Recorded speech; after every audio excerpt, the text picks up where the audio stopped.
అవుగాని June 2 తారీఖు ఏంటిదని తెలంగాణలో ఒడ్డిసిపోని పోరని అడిగినా చెప్తారు. ఇవాళ మన రాష్ట్ర అవతరణ దినోత్సవం అంటే తెలంగాణ పుట్టిన రోజని ఛాతి ఉబ్బిచ్చి చెప్తారు.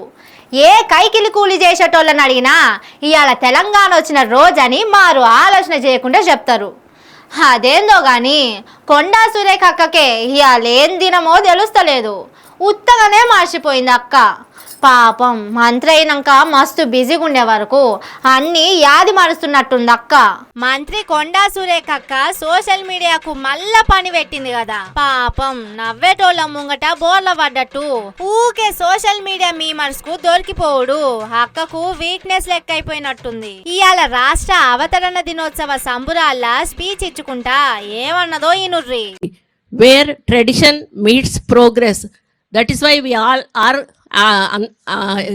calling Telangana Ajaye. Some name was kept. I congratulate all of you and also all the best.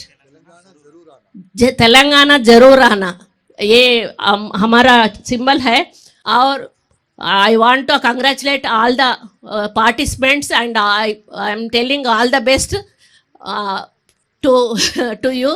మొన్న మిస్ వరల్డ్ మీటింగ్ లా ఆన్ బిహాఫ్ ఆఫ్ అనరాక ఎగ్ పఫ్ కర్రీ పఫ్ అన్నదని మీమర్స్ ట్రోలింగ్ చేసి ఆడుకుండ్రు. ఇవాళ మళ్ళా తెలంగాణ అవతరణ దినం అనేది మర్చిపోయి గణతంత్ర దినోత్సవం అని చదువుకుంటా పోయింది అక్క.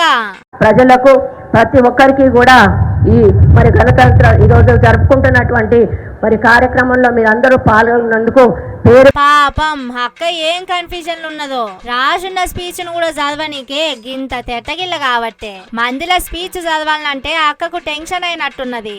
అందుకే నాలుక మడితేసి ఇట్లా దొరికిపోయినట్టుంది. మనీ నోటు అన్నాక శినగడం, మాట అన్నాక టంగు స్లిప్ అవ్వడం కామనేలే. కానీ ఈ తేప నుంచి పబ్లిక్ ల స్పీచ్ ఇవ్వాలంటే జర ముందుగాలే చదువుకొని రా అక్క.